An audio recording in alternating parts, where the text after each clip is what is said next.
music we love often hides a darker truth, one that resonates with chilling echoes of tragedy. What happens when the rhythm stops and the lights dim? What if the very artists who create the soundtrack to our lives become victims of unsolved murders, their legacies forever tainted by unanswered questions? Today we plunge into the disturbing realm of unsolved murders in the music industry, where the allure of fame intertwines with a sinister underbelly. From the mysterious death of a legendary soul singer to the brutal slaying of a beloved hip-hop icon, these haunting stories have captivated and horrified audiences for decades. But before we dive in, some of the details in this story are disturbing and may not be suitable for all audiences, so viewer discretion is strongly advised. As always, remember to hit the like button, share the video, subscribe, and turn on post notifications to stay up to date with the channel. Alright, let's dive into the video.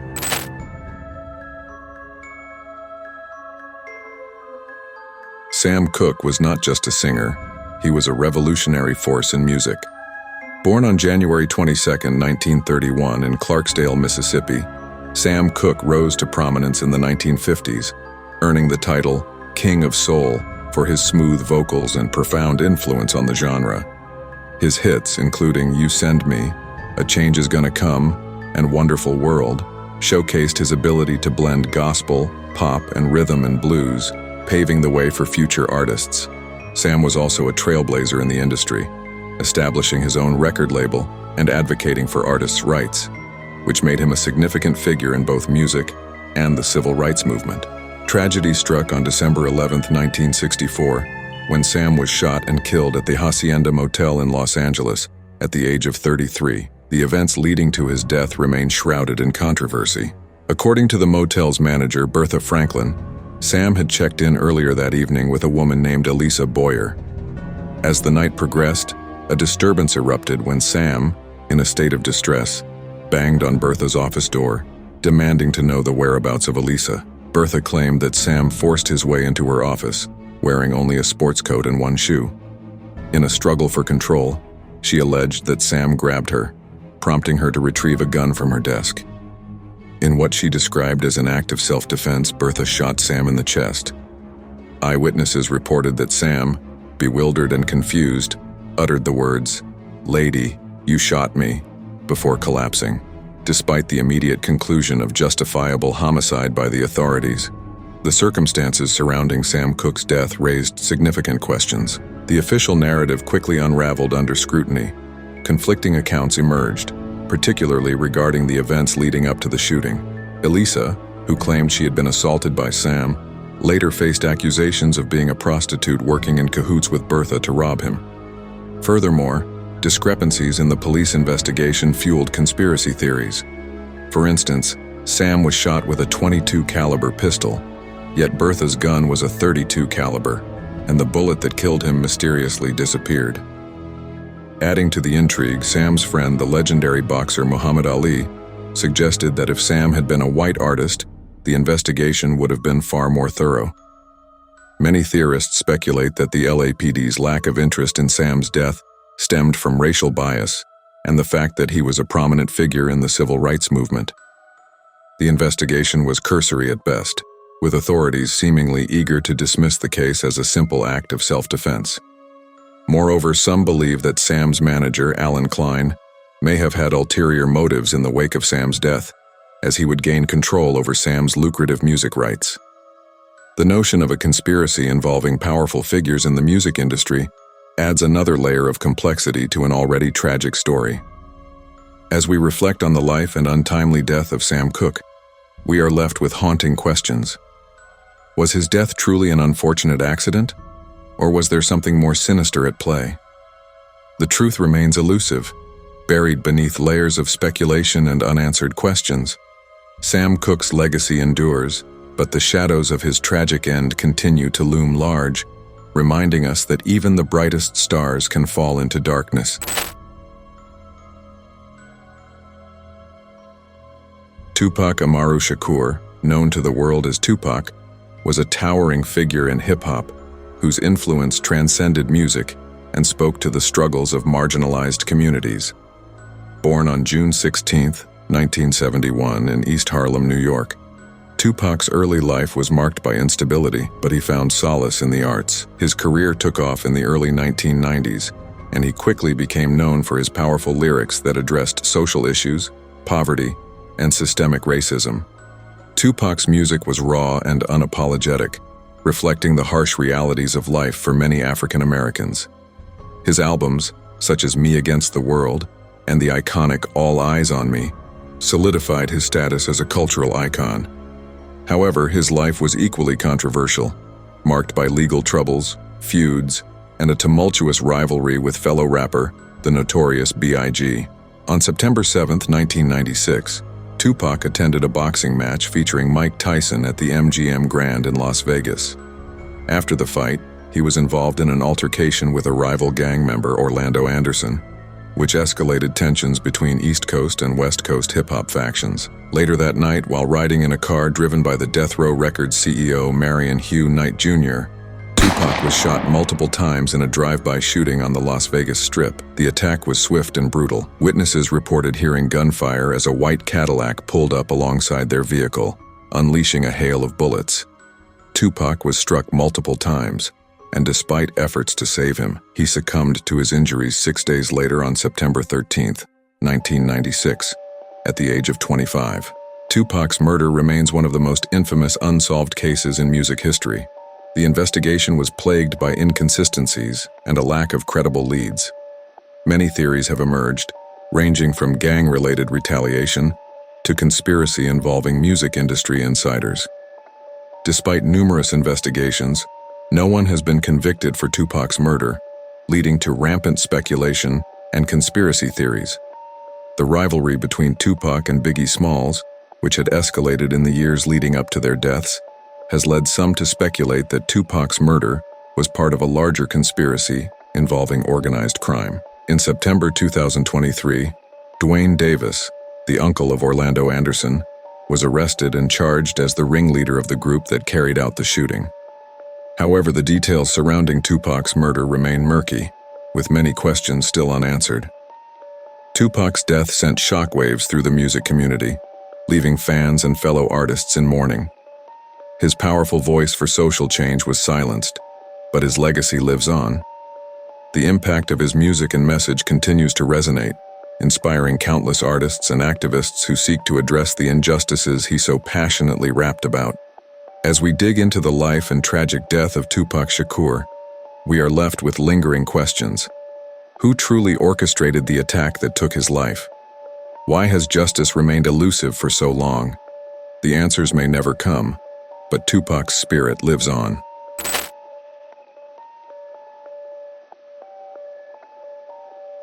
Selena Quintanilla Perez, often referred to as the Queen of Tejano music, was a groundbreaking artist whose influence transcended genres and cultures. Born on April 16, 1971, in Lake Jackson, Texas, Selena grew up in a musical family. Her father, Abraham Quintanilla, recognized her talent early on and formed the family band Selena y los Dinos when she was just a child. By the age of 10, Selena was performing at local venues, captivating audiences with her powerful voice and magnetic stage presence. Selena's rise to fame was meteoric. In the male-dominated Tejano music scene, she faced numerous challenges, but broke barriers with her talent and determination. By the mid-1990s, she had become a household name, winning awards and accolades, including a Grammy for Best Mexican-American Album in 1994. Her music, characterized by a fusion of traditional Tejano sounds and contemporary pop influences, resonated with fans across the globe. Selena's success was not just about her music. She was a cultural icon who represented the hopes and dreams of many in the Latino community.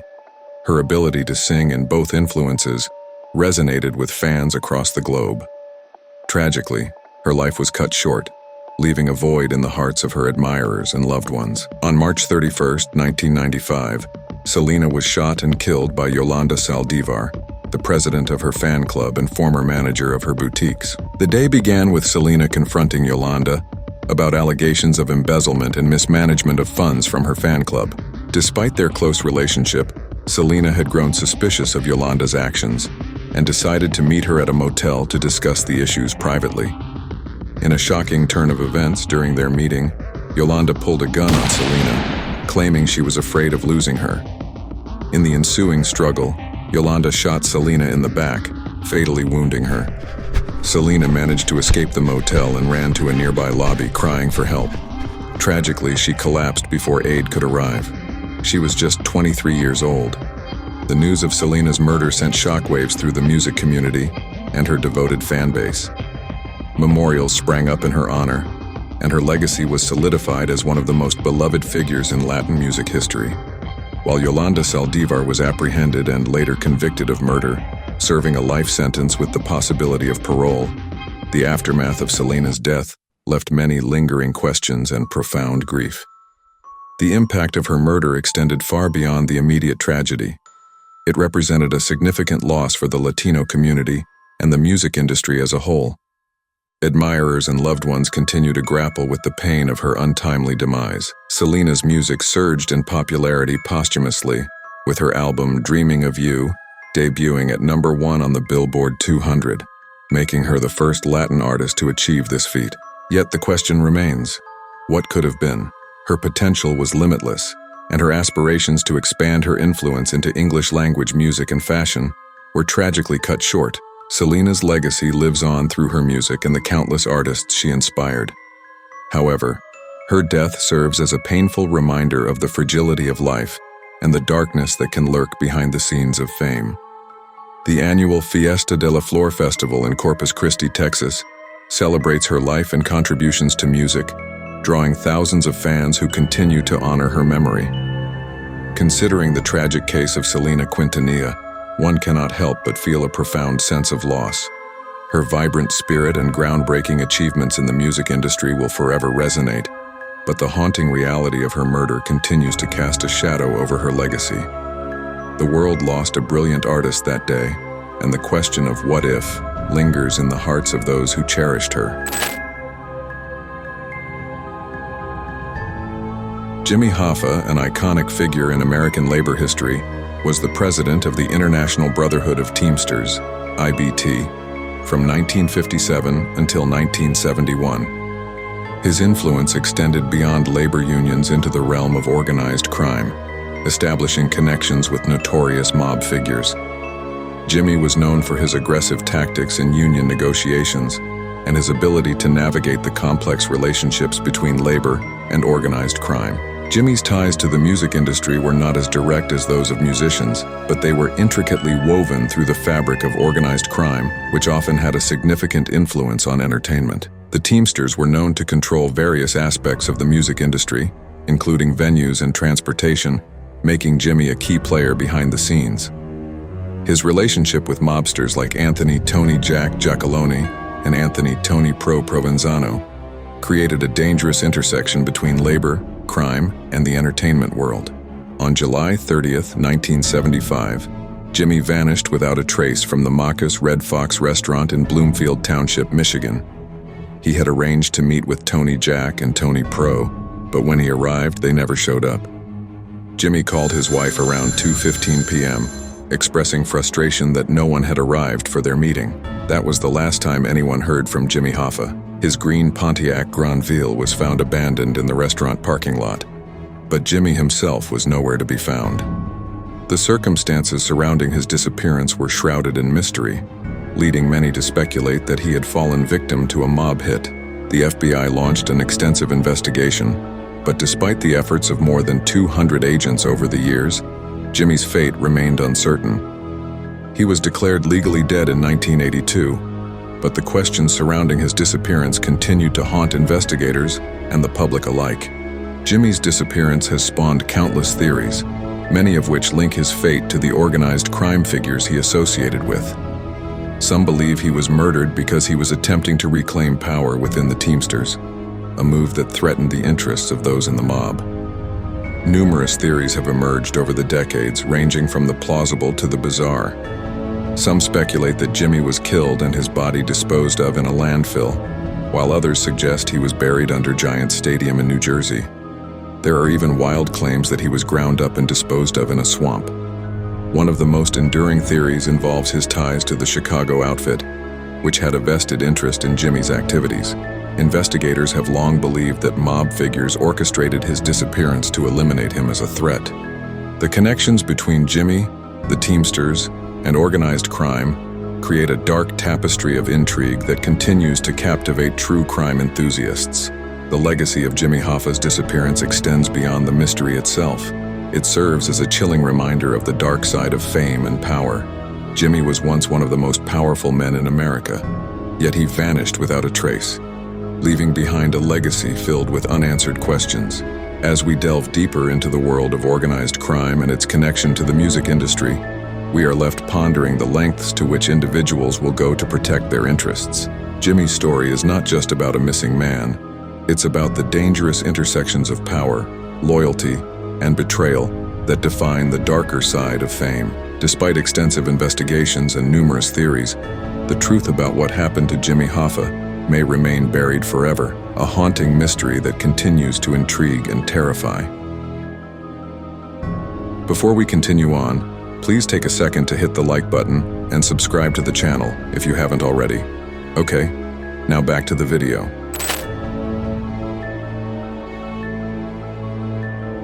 Kurt Cobain, born on February 20th, 1967 in Aberdeen, Washington, emerged as a defining voice of the grunge movement in the early 1990s. As the lead singer, guitarist, and primary songwriter of Nirvana, Kurt's raw and emotive songwriting resonated with a generation disillusioned by mainstream culture. His 1991 album, Nevermind, featuring the iconic single "Smells Like Teen Spirit," catapulted him to international fame, making him an emblem of youth rebellion and angst. Kurt's influence on music was profound, as he helped to popularize grunge, a genre characterized by its heavy guitar riffs and themes of disillusionment. However, his rise to fame was accompanied by personal struggles, including battles with addiction, depression, and the pressures of being a celebrity. Kurt's troubled life was often on display, as he grappled with the expectations of being a rock star while trying to maintain his authenticity. Despite his success, Kurt felt increasingly isolated and overwhelmed by the very fame he had sought. His struggles with heroin addiction were well documented, and he faced numerous health issues, including chronic bronchitis and severe laryngitis. As his mental health deteriorated, Kurt's relationships, particularly with his wife, Courtney Love, became strained, culminating in a series of events that would lead to his tragic end. On April 5, 1994, Kurt Cobain was found dead in the greenhouse of his Seattle home, having died from a self-inflicted gunshot wound. The discovery was made by an electrician who had arrived to install a security system. Kurt was only 27 years old at the time of his death, a member of the infamous 27 Club, which includes other rock legends like Jimi Hendrix and Janis Joplin. The circumstances surrounding Kurt Cobain's death were both tragic and shocking. A suicide note was found nearby, addressed to his childhood imaginary friend, Boda. In the note, Kurt expressed his feelings of despair and disillusionment, stating that he had lost the excitement of creating music. The medical examiner later determined that Kurt had likely died 3 days earlier, on April 5, 1994, with elevated levels of heroin and Valium in his system at the time of his death. The news of Kurt's death sent shockwaves through the music community and his legion of fans. Vigils were held worldwide, and his legacy as a voice for a generation was cemented in the annals of rock history. Despite the official ruling of suicide, Kurt's death has been surrounded by controversy and conspiracy theories that continue to this day. Many of his fans and some of his closest friends have questioned the circumstances of his death, suggesting that it may not have been a suicide at all. Various theories have emerged, with some suggesting that Kurt was murdered. Proponents of this theory point to the inconsistencies in the investigation, including the lack of fingerprints on the shotgun and the fact that the suicide note appeared to have been altered. Some believe that Courtney Love, who had her own struggles with addiction, may have had a motive to eliminate Kurt to gain control over his estate and music rights. In 2016, the Seattle Police Department released new evidence, including photographs from the crime scene, which confirmed the original findings of suicide. However, the release of this evidence has done little to quell the conspiracy theories. Many remain convinced that foul play was involved, fueled by the enigmatic nature of Kurt's life and the pressures he faced as a cultural icon. The legacy of Kurt Cobain is a complex tapestry woven with threads of brilliance and tragedy. His music continues to inspire countless artists, while his story serves as a cautionary tale about the dark side of fame and the toll it can take on mental health. As we reflect on his life and untimely death, the questions surrounding his final moments linger, leaving us to ponder the true nature of his demise and the impact of his legacy on music and culture. The haunting echoes of Kurt Cobain's voice and his poignant lyrics will forever resonate, reminding us of the fragility of life and the struggles that often lie beneath the surface of celebrity.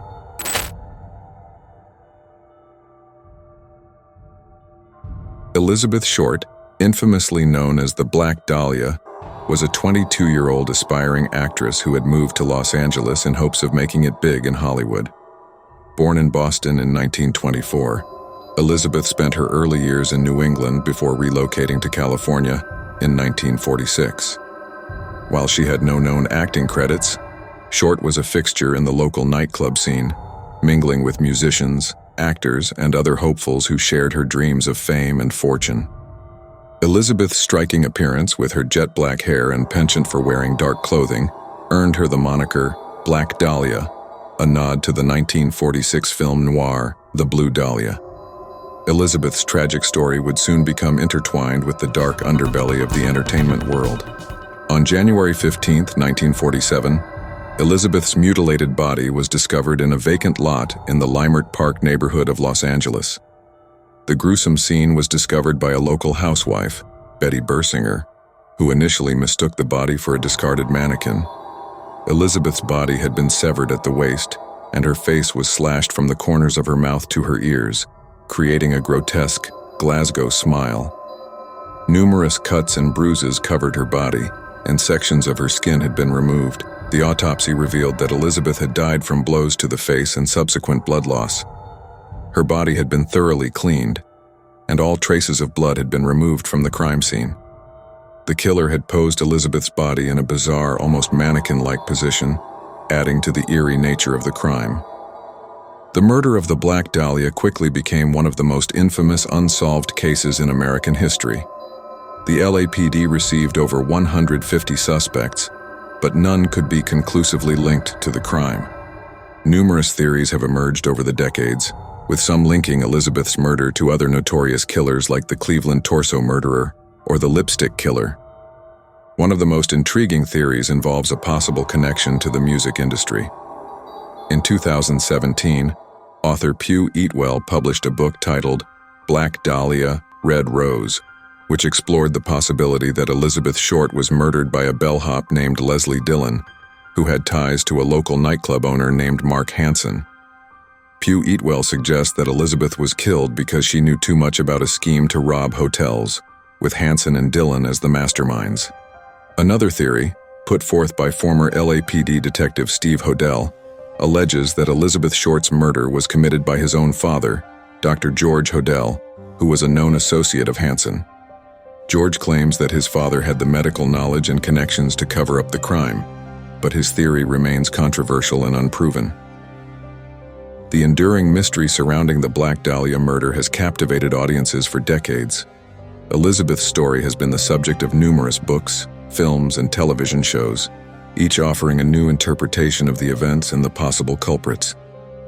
The gruesome nature of the crime, combined with the glamour and allure of 1940s Hollywood, has created an eerie fascination that continues to linger in the public consciousness.